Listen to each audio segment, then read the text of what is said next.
Tony's worried about it because he just hasn't had the experience or the information. By the time I had my, 10th home birth, it is painful, but it's very natural. Kody really loves to act like he's the expert on just about everything.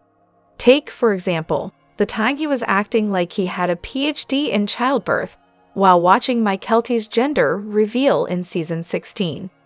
Everyone's talking about Tony's hesitation with a home birth, and Kody's over there, doing his best impression of someone who's been through unmedicated labor. Newsflash, Kody, you haven't. You've never had to experience the pain of giving birth, but sure, go ahead and mansplain it like you're a seasoned veteran. Like that time during Maddie's labor with Axel, where he just can't help but get in her face and tell her what to do, even though her midwife is right there. So apparently, Kody's not just a dad, he's also the resident expert on how to give birth. Spoiler alert, no, he's not. And then there's his stellar grasp on the housing market. Brilliant idea. Rent houses so you can build new ones, while still paying off the old ones. Genius. Someone call a financial advisor, because Kody's got a plan. Or maybe not. But wait, he's also a biology expert. Did you catch the episode where he schooled the kids on the right way to use 1 square of toilet paper at a time during the pandemic? A true survivalist, that one. Maybe he could write a book on it, how to conserve toilet paper, and be a general expert on everything else you have no real knowledge of. It's amazing how Kody can confidently act like he's an authority on just about anything, even when he's clearly out of his depth. Classic Kody move. We've got so much to dive into today, so let's not waste any time. Let's jump straight into it. Hey everyone, what's up? It's Elena here, and welcome back to my channel Reality Nexus X. Oh, the subtle art of not acknowledging someone. Janelle's got it down to an art form when it comes to Robin. I've been paying close attention, and let me tell you, from Season 1, Episode 1 all the way up to Season 6, Episode 4, Janelle never actually talks to Robin. It's like Robin speaking into a void. Whenever Janelle needs to say something that might vaguely be aimed at Robin, she'll talk to the group at large, as if it's a group meeting but with a heavy emphasis on Robin getting the message. It's like a passive-aggressive management seminar, but, with more drama. If Robin directly addresses Janelle, she'll give a half-hearted response, barely acknowledging her, and then swiftly switch her attention to the group like Robin doesn't even exist. It's like Janelle's fine with the world, as long as Robin is out of her line of sight. And get this, when Robin talks, Janelle doesn't even glance her way. Nope, she looks straight ahead, like she's in some sort of existential staring contest with the wall. But if anyone else speaks, she perks up, makes eye contact, and engages. It's like she's professionally indifferent to Robin, and honestly, who can blame her? And don't even get me started on Janelle's subtle passive-aggressive management 101 moment. Picture this, Janelle casually speaking to the group like it's nothing, but she's talking about Robin when she says something like, "So I'm gonna tell the group, no one in particular, but maybe if we could stop being hoss that hog the husband, that would be great, no one in particular."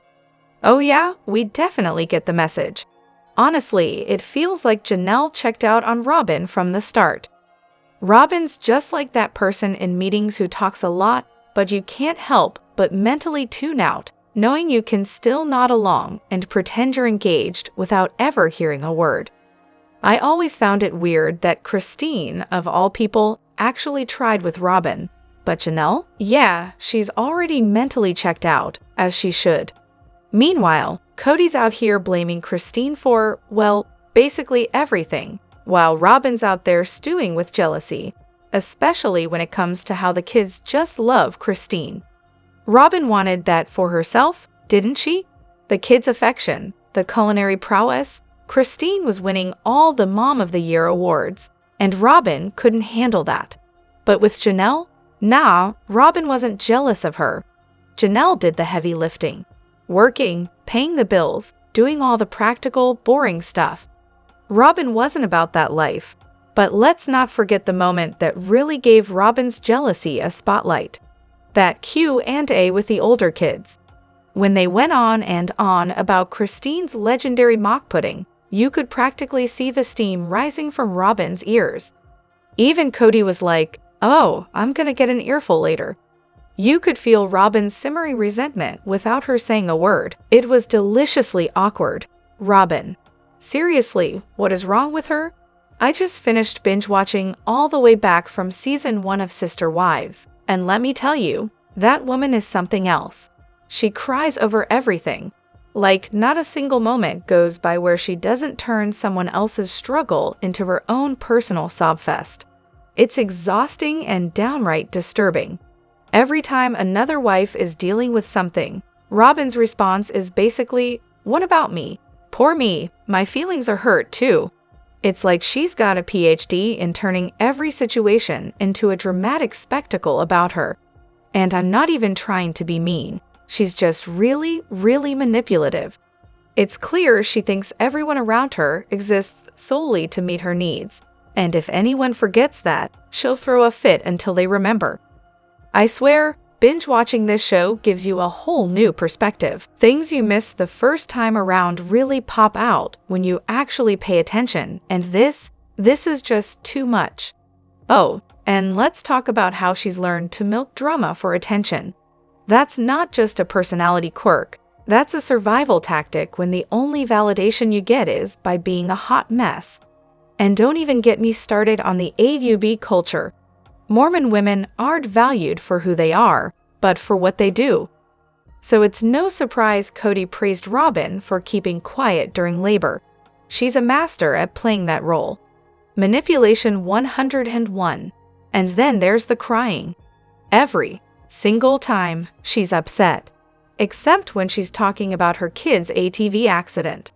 No tears, just calm, cool, and collected. Really? This is the moment you'd think would break her, but nope, no tears. Makes you wonder if her tears are ever about anything real or just a calculated move to get attention. Honestly, Robin is so self-absorbed, it's almost impressive. It's like she's never heard the word no in her life. Or maybe she has, but she's figured out how to use her victim act to get what she wants anyway.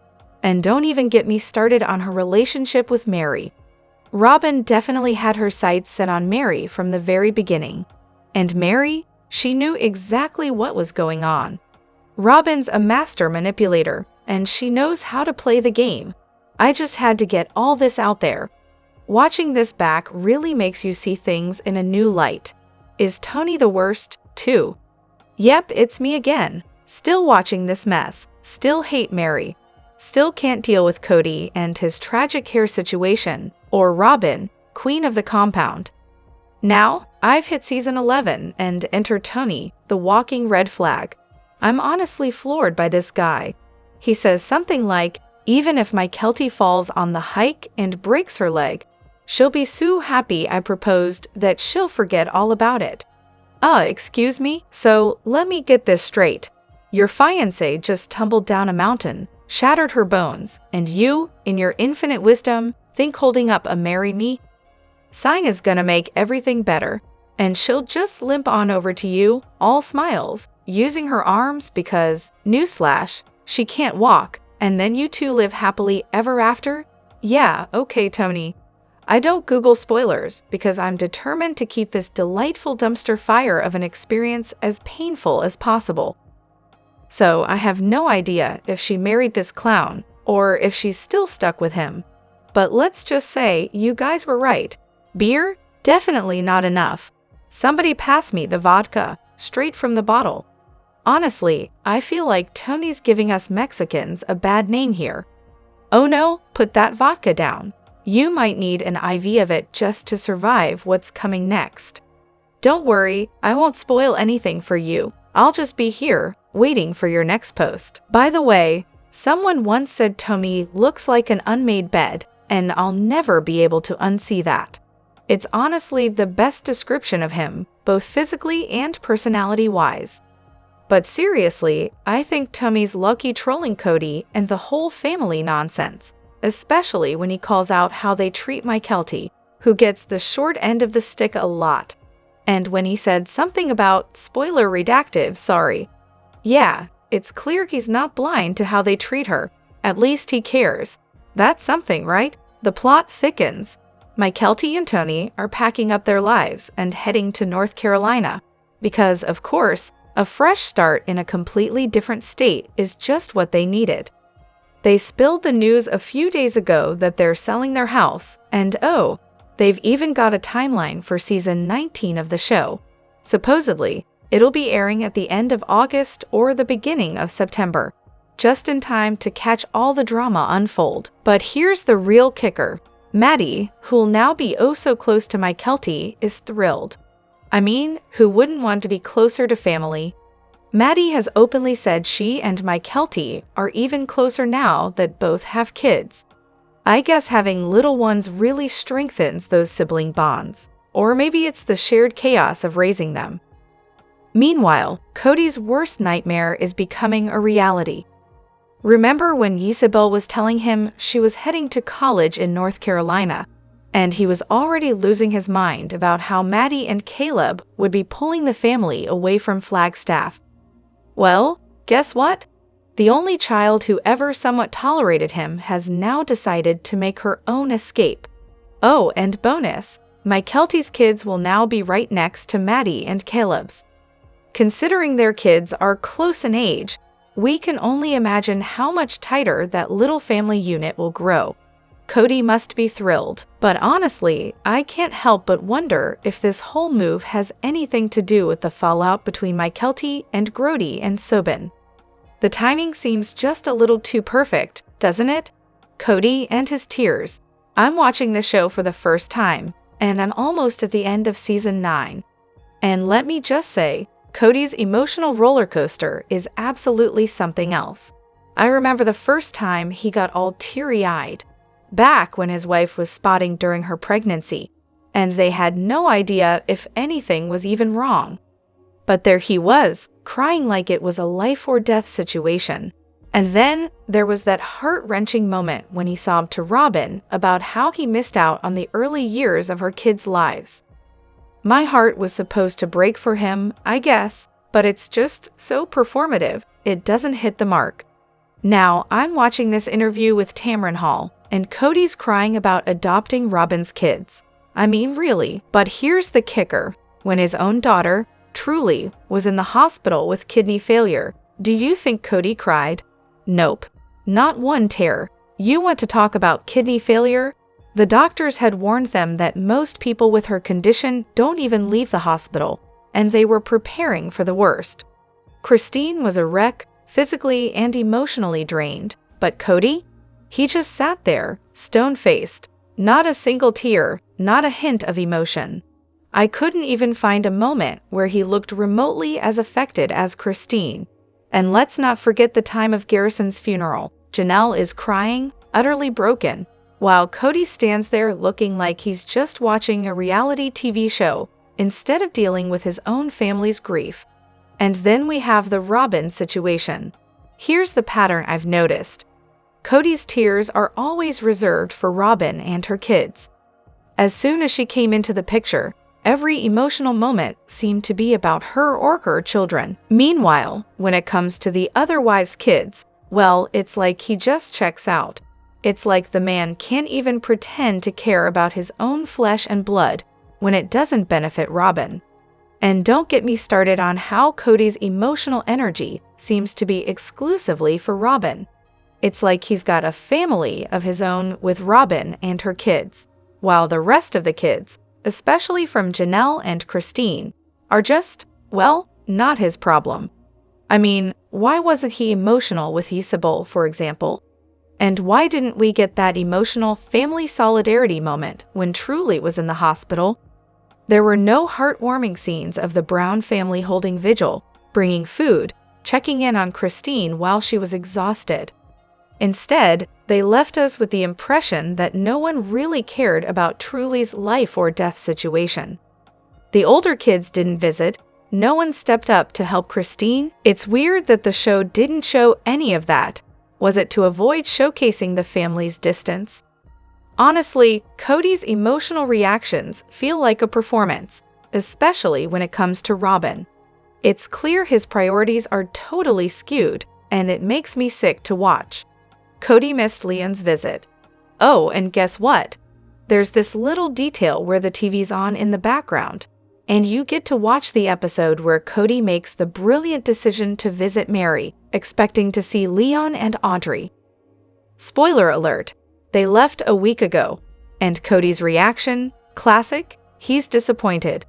Seriously, it's been covered a million times, but how in the world did he not pick up the phone and figure out that Leon and Audrey had been there, stayed, and left before he showed up looking for them? Mind-blowing. Kody's always going on about how the phone goes both ways, but in his world, it's clearly a one-way street that only his family needs to drive on. Because patriarchy, it's really something. But here's the kicker. This is the first time we see Meri actually showing some backbone. And don't forget, this is reality TV. Meri set this up, probably with a popcorn bucket in hand, to catch Kody in his own nonsense. She's basically laying out the facts for everyone on camera. Kody doesn't talk to me, he's barely engaged with the family, and he doesn't even know when his own kid's in town. It's like she handed him the mic and said, "Here's your moment to shine." Watching him realize he just walked into a trap. Priceless. Let's get real for a sec. It's not Meri's job to be Leon's or Kody's personal secretary. They're grown-ass adults. And Kody? Well, he's an asshat. As for missing Leon, oh, Kody knew his child was in town. That wasn't the issue. The issue is Kody couldn't bother to pick up the phone, make plans, or drive over to Meri's house because he didn't want to. Simple as that. Kody doesn't make plans. It's not exactly his strength, especially if he's too busy with his selective memory. Everyone knows this. He knew Leon would be gone by the time production scheduled filming at Meri's. Why else would production choose that location? Let's be real here. Kody doesn't talk to Meri. It's the typical behavior of someone who's emotionally checked out. It's completely normal for him to not contact a spouse he's abandoned. And as for the kids who don't live under his roof, yeah, Kody can't be bothered to talk to them either. He blames it on the wives and their ruined big house dream.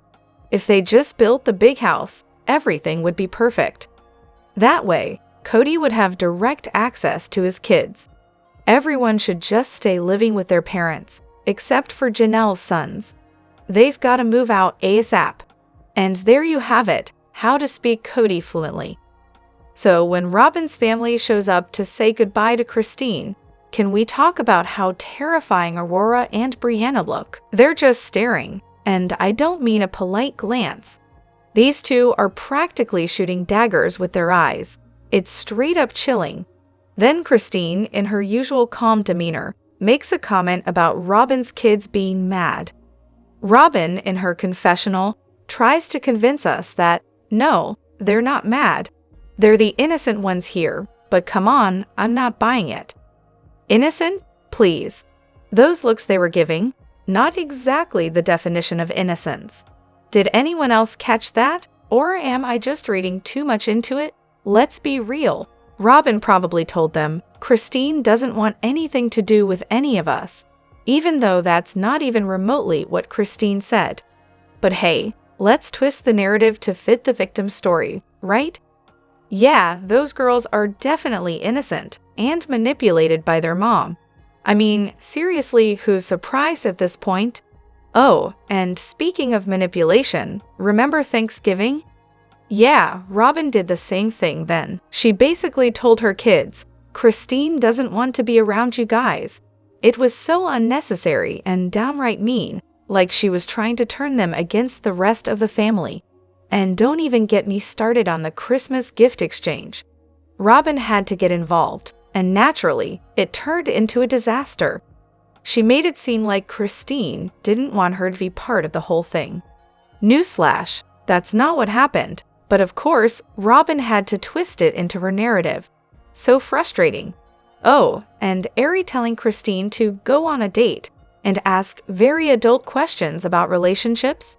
Sweetheart, your mom won't even let your dad give his time to anyone else, so let's dial it down on the adulting advice. And of course, Robin's probably over there saying, Christine hates us and never wants to see us again, but we're going to show her that we stand with Daddy. Classic Robin. The prize Sobin didn't even know she didn't want. Seriously, Robin is just miserable all the time. She schemed, connived, and yes, even lied to get Kody all to herself. Now, don't get me wrong, I don't think she had some grand master plan mapped out over the years, because let's be real, Robin's not exactly a strategic genius. No, this was more about her ever-present victim complex, and of course, her shopping addiction driving all her decisions.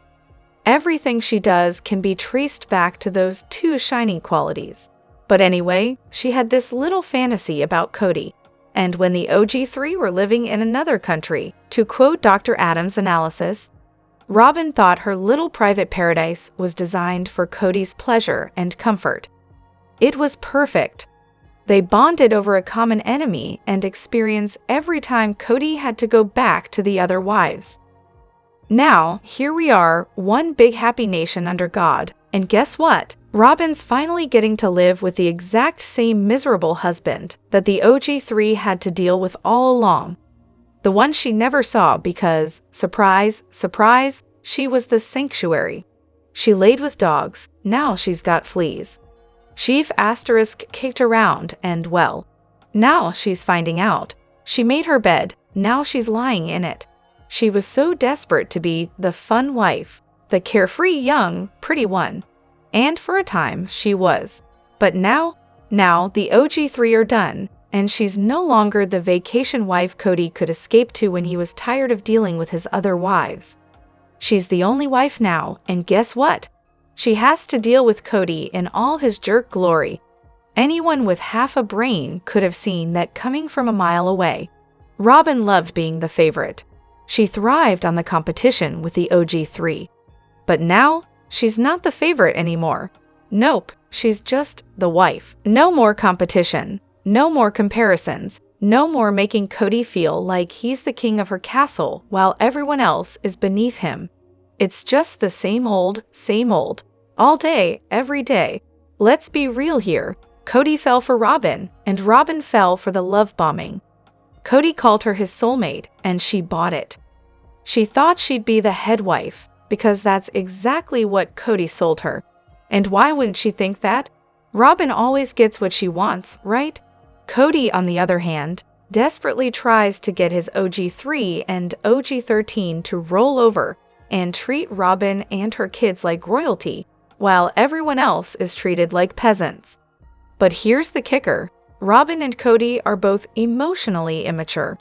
They act like two junior high mean girls trying to trap you in the lunchroom for some petty taunting. It's honestly laughable. They want to control everything. They want to be the center of the Brown family universe, but that magic wand they think they have. Yeah, it doesn't work. That's not how family works. Kody treats the OG3 and OG13 like crap, so no surprise there that they don't exactly choose him to hang out with. The only ones shocked by that are, of course, Kody and Robin. Robin is just miserable because Kody promised her she'd be the queen, the central figure of the family. Spoiler alert, he didn't deliver. Robin and Kody kicked the OG13 and OG3 off the Brown family island, and now they're playing the victim for the cameras. What a show! Let me know what you think in the comments. Don't forget to hit that like button and subscribe to my channel. I'll see you in the next video. Take care and much love to you all.